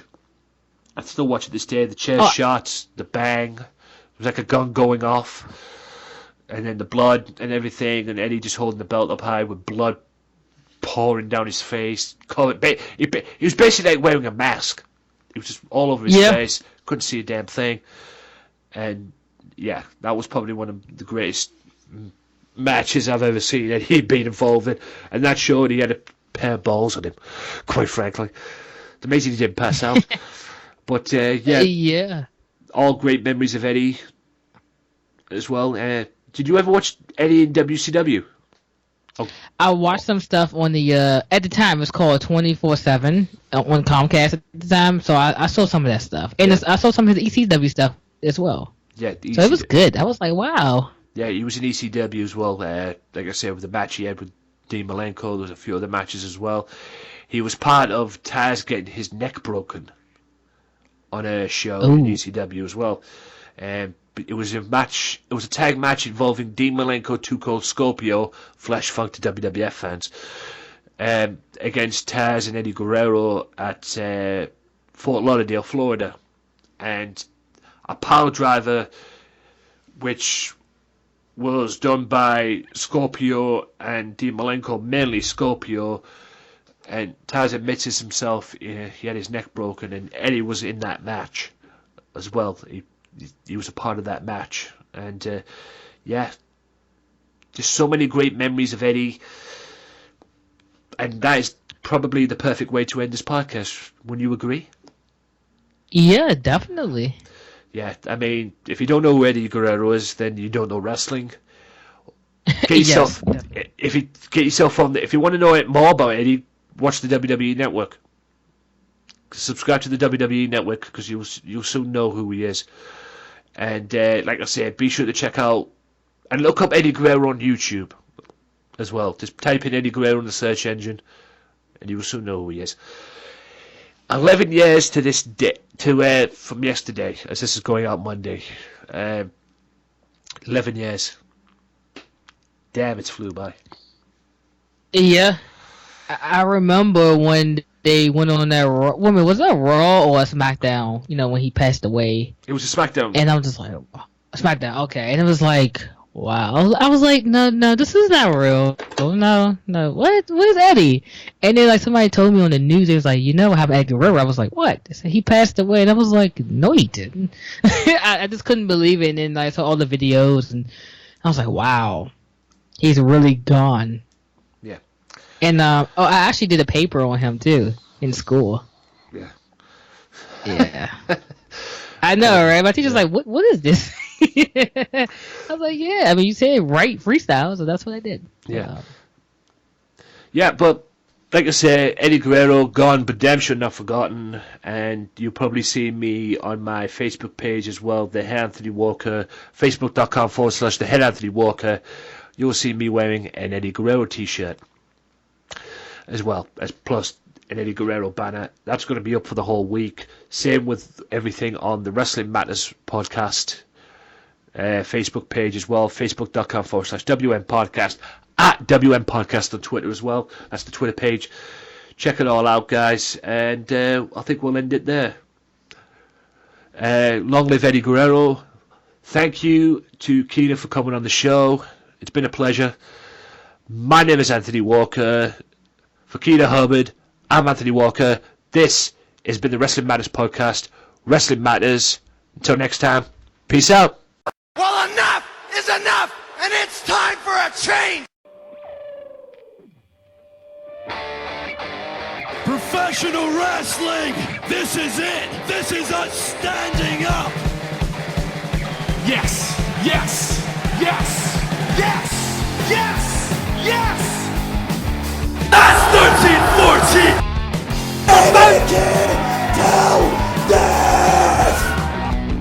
Dina, I am the best in the world. Cause that's the bottom line. Cause Stone Cold Simpson.